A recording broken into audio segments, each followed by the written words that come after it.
sejam bem-vindos. Vamos falar na forma trigonométrica de um número complexo. Ora, para tal, precisamos de considerar, no plano complexo, um referencial ortonormado, como o que vemos na figura, onde está representado um ponto P, que representa o afixo de um número complexo z igual a A mais BI, portanto, um número que está escrito na sua forma algébrica. As coordenadas do ponto P são AB, as coordenadas cartesianas, e o que nós vamos fazer agora é escrever este número z na forma trigonométrica. Portanto, vamos misturar aqui trigonometria com isto. Como é que nós fazemos isso? Ora, em primeiro lugar, vamos pensar no vetor OP. Sabemos que este vetor forma um ângulo θ com o eixo real. Ora, desta forma, estamos perante um triângulo retângulo. E se temos um triângulo retângulo, podemos pensar na trigonometria. E, portanto, o que nós vamos fazer agora é escrever o número A, que é a parte real do complexo Z, às custas de uma razão trigonométrica, e escrever o número B, que é a parte imaginária do complexo Z, também ele às custas de uma razão trigonométrica. Ora, então, sabemos que o cosseno é o cateto adjacente sobre a hipotenusa, portanto, podemos escrever cosseno de θ igual a A sobre o comprimento OP. Sabemos que o seno é o cateto oposto sobre a hipotenusa e, portanto, o seno de θ é B sobre o comprimento de OP. Por fim, também podemos escrever a tangente, que é o cateto oposto sobre o cateto adjacente, o que nos dá a tangente θ igual a B sobre A. Ora então, se pensarmos no vetor OP, aquele comprimento OP que estamos a chamar de hipotenusa do triângulo é o módulo de Z. Porque como é que nós calculamos isto? Com a raiz quadrada de A quadrado mais B quadrado. E, portanto, isso é o módulo do complexo Z escrito na forma A mais BI. Muito bem. Então, se nós substituirmos isto naquelas fórmulas anteriores, vamos obter A igual a módulo de Z cosseno de θ e B igual a módulo de Z seno de θ. Substituindo no complexo Z, vamos obter Z igual a módulo de Z cosseno de θ mais módulo de Z seno de θ vezes I. Ora, podemos colocar o módulo de Z em evidência e obtemos assim aquilo que chamamos a exponencial complexa Iθ, que é esta parte aqui de exponencial, isto a multiplicar pelo módulo de Z. E, portanto, isto, meus caros, é a forma trigonométrica de um número complexo. E, portanto, só precisamos de calcular o módulo de Z e aquele ângulo θ, ao qual chamamos argumento de Z, e usamos esta escrita matemática arg de Z igual a θ, e, portanto, o argumento de Z é a medida em radianos do ângulo formado pela semirreta OP com o eixo OX. Ora, primeiro de vermos alguns exemplos, algumas observações importantes, nomeadamente o número complexo z igual a 0 tem argumento indeterminado e, portanto, não se escreve na forma trigonométrica. O número complexo z, em que módulo de z igual a 1 designa-se por unitário e, portanto, escrevemos simplesmente z igual a e elevado a Iθ, que se designa por a exponencial complexa de Iθ. E relativamente ao argumento de Z, portanto, se θ é um argumento de Z, então θ mais 2kπ com k pertencente a Z também são todos argumentos de Z. E, portanto, temos uma infinidade de argumentos de Z. E aquilo que nós fazemos é considerar um de dois. Normalmente consideramos este que chamamos argumento principal, que é o ângulo que está no intervalo de menos π a π. Também podemos considerar, ou se nos pedirem, o argumento positivo mínimo de Z, que é o ângulo compreendido no intervalo 0 a 2π.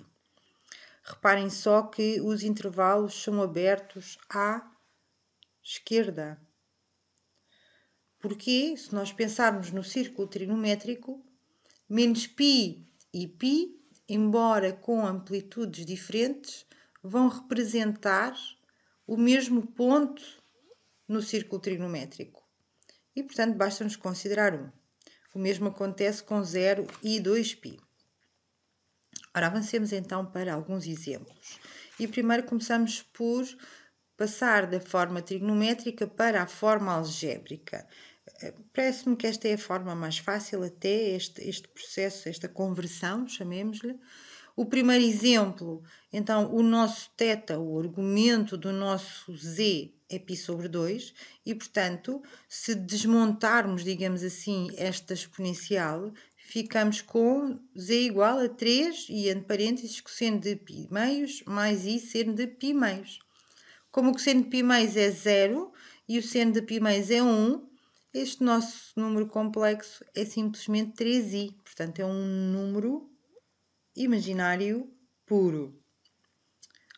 Passando ao segundo exemplo, 2 é elevado a π, portanto, vamos fazer o mesmo processo, vamos desmontar a exponencial e ficamos com 2 cosseno de π mais i seno de π. Ora, o cosseno de π é menos 1, o seno de π é 0, portanto, este z é simplesmente menos 2, portanto, um número real negativo. Terceiro exemplo, z igual a raiz de 2 é elevado a i π quartos. Ora, mesmo processo, vamos desmontar a exponencial, ficamos com raiz de 2 e, entre parênteses, cosseno de π quartos mais i seno de π quartos. Como o cosseno e o seno de π quartos são ambos valores tabulados, portanto, e neste caso iguais, ficamos com o complexo 1 mais i. Próximo exemplo, vamos agora passar da forma algébrica para a forma trigonométrica. Esta é uma forma que não é que seja mais complicada, não diria isso, mas que tem mais cálculo envolvido.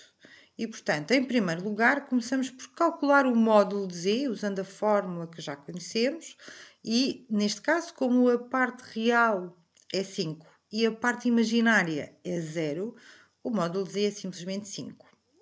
De seguida, vamos calcular o argumento de z. Ora, e para calcular o argumento de z, comecemos então por considerar que o argumento de z é um θ. E vamos calcular a tangente θ, que, como já vimos, é o cateto oposto sobre o cateto adjacente, que nos dá a parte imaginária sobre a parte real. E, portanto, neste caso, a tangente é 0. Como tal, vamos resolver agora uma equação trigonométrica simples e, portanto, θ é igual a kπ, com k pertencente a z. Ora, uma vez que o afixo de z, deste z igual a 5, é um ponto do semi-eixo real positivo, podemos escolher θ igual a 2π ou θ igual a 0. Vamos considerar neste caso θ igual a 2π e, portanto, escrevemos z igual a 5 é elevado a i 2π. Podemos então concluir que, à luz também dos exemplos que vimos anteriormente, se z é um número real positivo, então o argumento de z é 2kπ, com k em z. Se z for um número real negativo, o argumento é π mais 2kπ, com k1 inteiro. Passemos então ao próximo exemplo. Temos um imaginário puro agora e, portanto, vamos seguir um processo análogo, começando por calcular o módulo. Neste caso, a parte real é 0, a parte imaginária é menos 4, portanto, o módulo dá 4. Vamos agora então calcular o argumento de z. Ora, neste caso, vamos também considerar o argumento como sendo um θ e vamos calcular a tangente de θ. E, portanto, vamos fazer parte imaginária sobre parte real, ou seja, menos 4 sobre 0. Bom, isto é uma divisão que não se consegue fazer, portanto, seria não definida, mas nós também já aprendemos a calcular os limites quando a tangente tende para π sobre 2, por exemplo, e, portanto, sabemos neste caso que é menos infinito a tangente. Normalmente não escrevemos bem esta nomenclatura, não escrevemos tangente igual a menos infinito, para ser mais rigorosa, deveria ter usado o limite, mas estamos aqui num contexto mais informal e, portanto, só para percebermos que nestes casos o nosso θ vai ser π sobre 2 mais kπ, com k pertencente a z. Portanto, novamente temos que pensar onde é que está o afixo do nosso z e, portanto, neste caso é um ponto do semi-eixo imaginário negativo e, portanto, vamos escolher θ igual a 3π sobre 2, se quisermos o argumento positivo mínimo, ou θ igual a menos π sobre 2, se quisermos o argumento principal. Normalmente usamos o argumento principal e, portanto, escrevemos z igual a 5e elevado a menos i π sobre 2. E, portanto, podemos concluir que se z é um imaginário puro, então o argumento z é π sobre 2 mais kπ, com k um número inteiro. Duas pequenas observações. A escolha do argumento, normalmente, como eu já disse, volto a sublinhar, usamos o argumento principal, contudo também podemos usar o argumento positivo mínimo, se nada estiver dito em contrário, claro está. Se vocês estiverem perante um exercício que tem um enunciado específico, depois têm que cumprir o enunciado. Outra questão que eu quero chamar a atenção são as calculadoras. Vocês podem fazer imensos cálculos com números complexos com as calculadoras, têm que ter alguma atenção em situação de exame, o que é que podem e não podem usar, mas é sempre uma mais-valia em termos de confirmação. Se vocês repararem aqui no expoente da exponencial, o menos i π sobre 2, o i nunca vai na fração, ok? Não faz parte do ângulo, este i é a unidade imaginária e, portanto, não faz parte do argumento de z. Se vocês, por alguma razão, em escrita o i ficar ali coladinho, pronto, acontece nós a escrever, às vezes não somos tão rigorosos. Se forem tentar fazer algum cálculo na calculadora e puserem o i em numerador daquela fração, a calculadora vai-vos dar um erro, ok? Portanto, não é que estejam a fazer nada de errado, é que a calculadora não sabe o que é que vocês querem fazer. Ora, vejamos um último exemplo, que não é nem real nem imaginário puro, para também percebermos, nestes casos, como é que procedemos. E o procedimento é o mesmo, portanto, começamos por calcular o módulo, neste caso já tem algum cálculo envolvido e, portanto, o módulo de z vai dar raiz de 6. E agora vamos calcular o argumento. Novamente, consideramos um ângulo θ como argumento, calculamos a tangente, que será parte imaginária sobre parte real, neste caso dá 1, e portanto, resolvendo a equação trigonométrica correspondente, obtemos θ igual a π² mais kπ. Ora, aqui é que veio o cerne da questão. Se eu considerar θ igual a π², estou a considerar um ângulo do primeiro quadrante. Mas o afixo deste nosso complexo está em que quadrante? Pois é, meus amigos, está no terceiro quadrante. Então, uma vez que o nosso θ pertence ao terceiro quadrante, temos que considerar θ igual a 5π².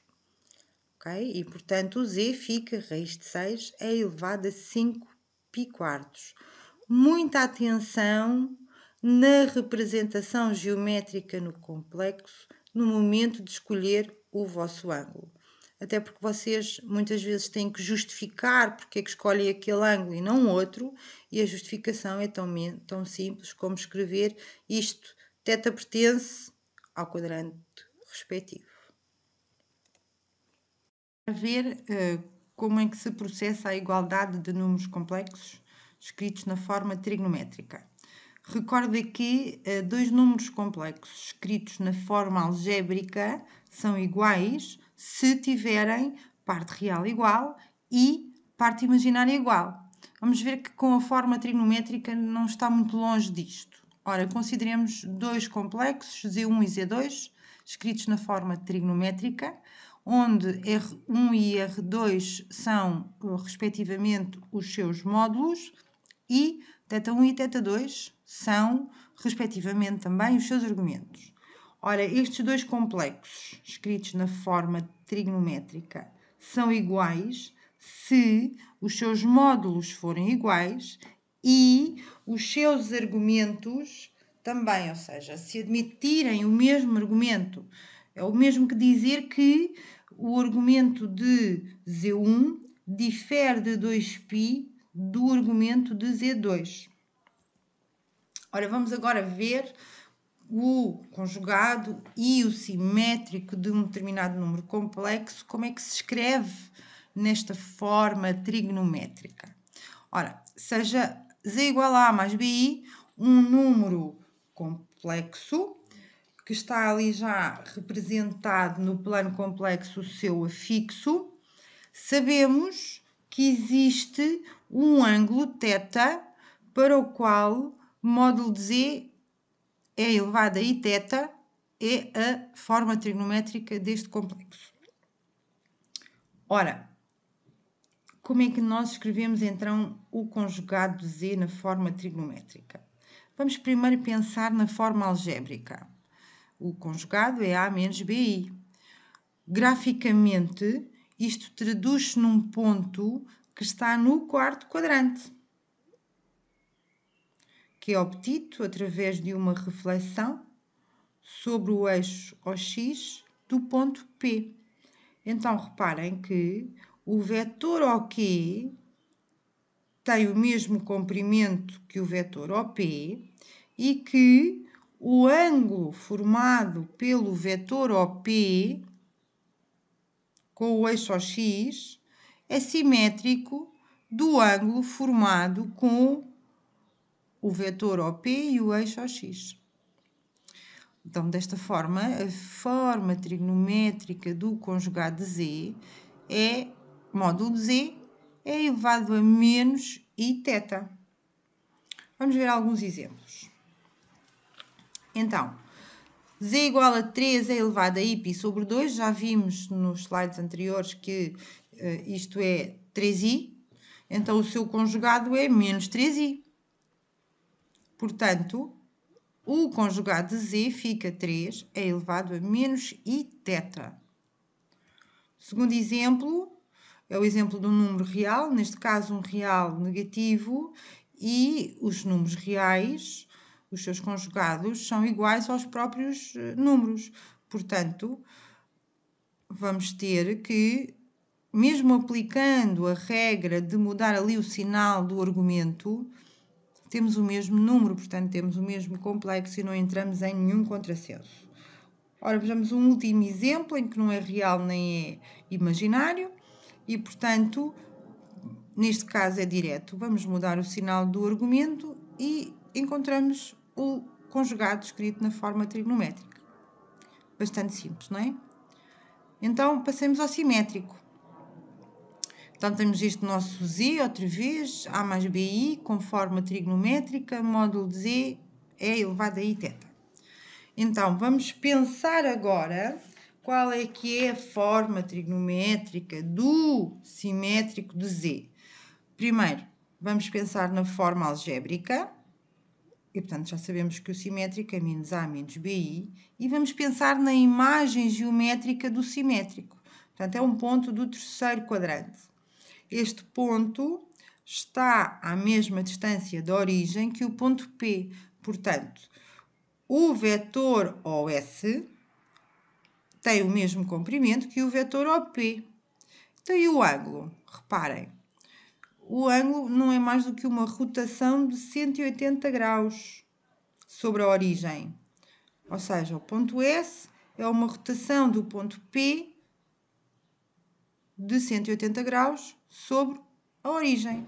Então, o simétrico na forma algébrica fica módulo de z, porque tem o mesmo comprimento, os vetores, é elevado a i, θ mais π. Vejamos então alguns exemplos. Antes disso, uma proposta menos conjugado de z, ou seja, o simétrico do conjugado de z, como é que ficará escrito na forma trigonométrica? Vou-vos deixar marinar sobre isto e vou passar então aos exemplos e escrever aqui o mesmo complexo de há pouco, 3 é elevado a π sobre 2.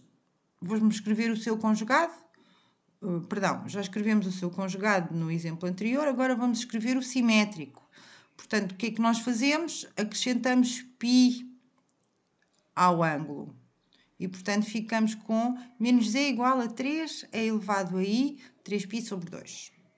Segundo exemplo, 2 é elevado a i e π. Portanto, o simétrico fazemos o quê? Somamos π ao argumento. E, portanto, ficamos com 2 é elevado a i 2π.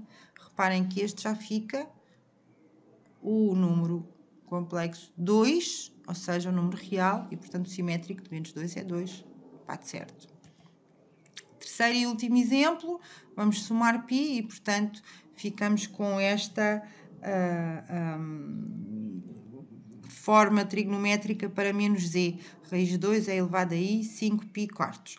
Ora, uma chamada de atenção, o módulo de um número nunca é negativo.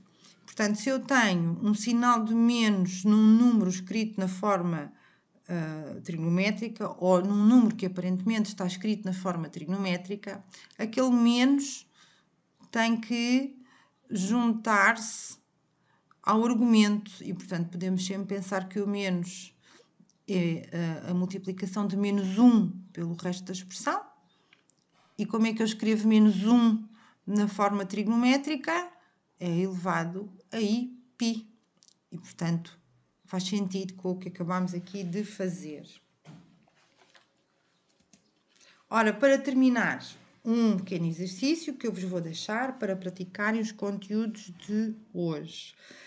Não vos vou dar tempo, não vos vou pôr musiquinha para pensarem, vou simplesmente deixar-vos as soluções a seguir, portanto, façam pausa no vídeo, pensem sobre isto, tentem resolver e comuniquem se houver alguma dificuldade. Bem-ajam, obrigada por terem assistido e até à próxima!